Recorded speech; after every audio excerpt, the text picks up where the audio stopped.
Hello students, एक बार फिर से स्वागत है आपका इजहार मैथ सॉल्यूशन के इस वीडियो लेक्चर में। और हम लोग यहाँ पर चारपिट्स मेथड की एक वीडियो सीरीज बना रहे हैं जिसमें हम लोग चारपिट्स मेथड के बहुत सारे इंपॉर्टेंट क्वेश्चन सॉल्व कर रहे हैं। उसी श्रेणी में ये एक और क्वेश्चन हम लोग सॉल्व करने वाले हैं और इस वीडियो को पूरा देखिएगा जिससे आपको पूरा क्वेश्चन बहुत अच्छे से समझ में आए। ठीक है, चलते हैं अपनी कॉपी की स्क्रीन पे।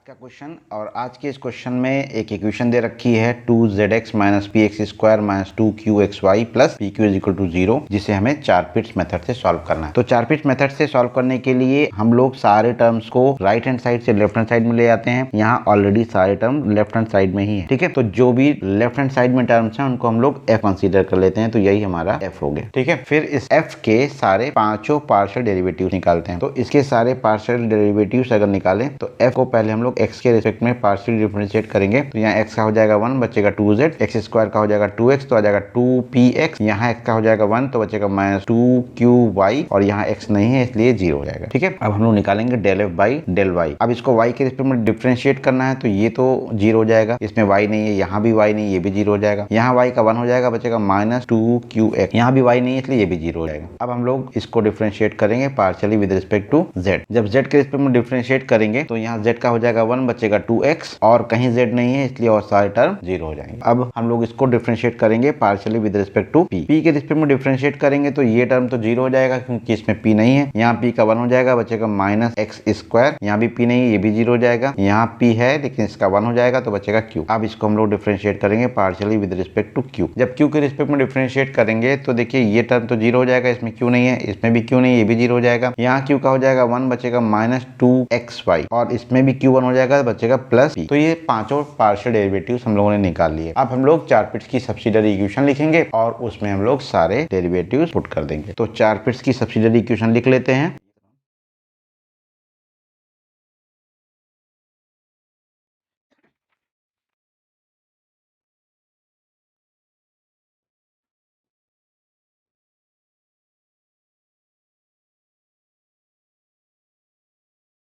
तो ये रही हमारी चारपिट्स की सब्सिडियरी इक्वेशन, और सबको ये इक्वेशन याद रहनी चाहिए क्योंकि हर क्वेश्चन में इस इक्वेशन का यूज होना ही होना है। ठीक है, तो अब सारी वैल्यूज जो हैं हम लोग यहाँ पुट कर रहे हैं। तो dx के अपॉन में आ जाएगा minus del f by del p। del f by del p की ये रही वैल्यू, इसे यहाँ पुट कर दें तो minus x square plus Q. dy के अपॉन में minus del f by del q। del f by del q की वैल्यू ये रही minus 2xy plus p। dz के अपॉन में minus p into del f by del p। del f by del p की value यहाँ से minus x square plus Q, minus Q into del f by del q की value minus 2xy plus p। अब dp के upon में del f by del x ये रहा 2z minus 2px minus 2qy plus p into del f by del z। del f by del z की value ये रही 2x, तो हो जाएगा p इंटू 2x। और dq के अपॉन में del f by del y। del f by del y की वैल्यू ये रही minus 2qx plus q into del f by del z, और del f by del z था 2x तो into 2x। सारी values हम लोगों ने चारपिट्स की सब्सिडियरी इक्वेशन में रख दी। अब थोड़ा सिंप्लीफाई कर लें। dx के अपॉन में ब्रैकेट के बाहर माइनस है तो अंदर प्लस हो जाएगा। ठीक है, और dy के अपॉन में भी अंदर के साइन चेंज हो जाएंगे क्योंकि ब्रैकेट के बाहर माइनस है। dz के अपॉन में इसको थोड़ा सिंप्लीफाई करना पड़ेगा, इसको मल्टीप्लाई कर दे माइनस p को, तो ये minus minus plus px square minus plus minus pq, इस q को अंदर ले जाएंगे तो माइनस माइनस प्लस 2xyq, और ये plus minus minus pq। dp के अपॉन में ये ब्रैकेट हटा दें तो 2z minus 2px minus 2qy plus 2px, तो यहाँ से 2px कैंसिल आउट हो जाएगा। और इधर dq के अपॉन में देखिए 2qx प्लस का और माइनस का कैंसिल हो जाएगा, यहाँ अपॉन में 0 आ जाएगा। ठीक है, अब देखिए एक टर्म मिल गया है जिसके अपॉन में 0 है। जब किसी टर्म के अपॉन में 0 आ जाता है तो हम इसको हम किसी भी टर्म के बराबर करें तो ये 0 उधर जाके उस टर्म को मल्टीप्लाई करके 0 बना देगा। यानी कि अगर हम dq बाई 0 को dx by x square minus Q के बराबर करें तो ये 0 इधर आएगा, इसके साथ मल्टीप्लाई करके 0 बराबर कर देगा, तो dq की वैल्यू आ जाएगी dq इज इक्वल टू 0। ठीक, इसी तरह से इसको अगर dy के साथ करते तो भी ये 0 इधर आके इसको मल्टीप्लाई करके 0 बना देता,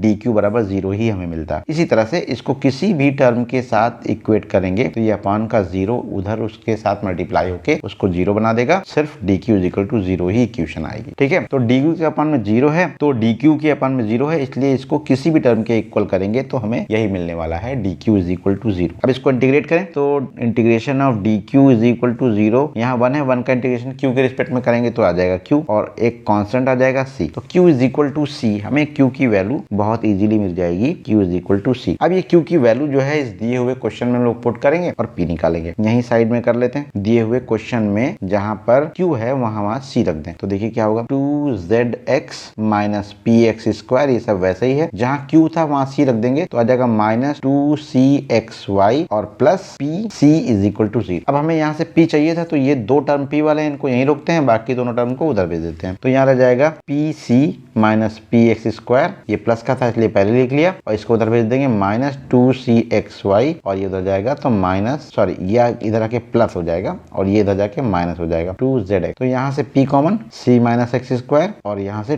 2 कॉमन, बल्कि 2x कॉमन, तो यहाँ बचेगा cy माइनस z। यहाँ से p की वैल्यू अगर निकालें तो आ जाएगा 2x cy minus z upon c minus x square, ये हमें p की वैल्यू मिल गई।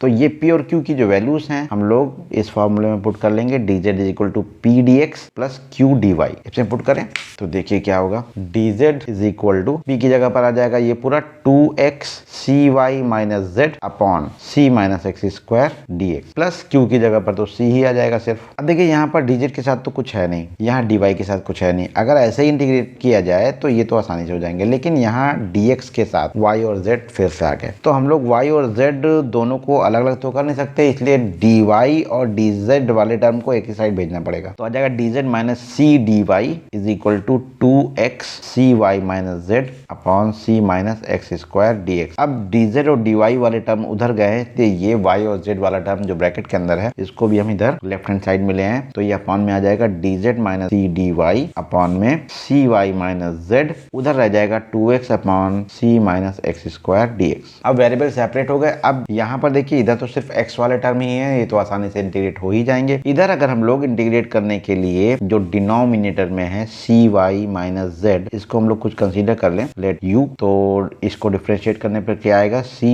dy minus dz is equal to du। यहाँ से कंपेयर करें तो जो ऊपर है वही यहाँ पर भी है, सिर्फ एक माइनस कॉमन लेने की जरूरत है, यहाँ से माइनस दोनों तरफ मल्टीप्लाई कर दें तो ये हो जाएगा dz प्लस का, इसको पहले लिख ले रहे हैं, माइनस c dy माइनस का को बाद में लिख लिया, उधर आ जाएगा माइनस डी यू, यहाँ रख लेंगे dz minus c d y की जगह पर माइनस डी यू, ठीक है, ये u है। और इधर वाले टर्म में लेफ्ट हैंड साइड में c माइनस एक्स स्क्वायर को मान लें v, डिफरेंशिएट करेंगे तो आ जाएगा c का 0, यहाँ हो जाएगा 2x dx is equal to dv, और इस माइनस 2 को उधर अपान में भेज दें, नहीं 2 को भेजने की जरूरत नहीं है, और इस माइनस को उधर भेज दें तो 2x dx is equal to minus dv। ये दोनों वैल्यूज यहाँ पुट कर लें। अब यहाँ हो जाएगा ऊपर माइनस डी यू और अपान में इसकी जगह पर आ जाएगा u। राइट हैंड साइड में 2x dx की जगह पर माइनस dv अपॉन में ये हो जाएगा v। माइनस दोनों तरफ से काट सकते हैं, इंटीग्रेट करेंगे तो 1 अपॉन u का हो जाएगा log u और 1 अपॉन v का हो जाएगा log v, प्लस एक कांस्टेंट लेट log c1।